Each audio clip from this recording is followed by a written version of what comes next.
Kaseryoso. Sensado na siya yun. Hindi na malaki. Alam mo sir, gwapo ako.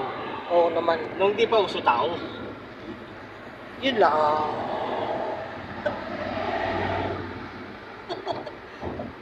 Di mo alam yun? Oo naman.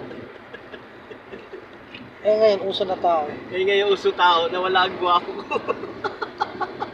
Napag-iwanan. Sa putikan.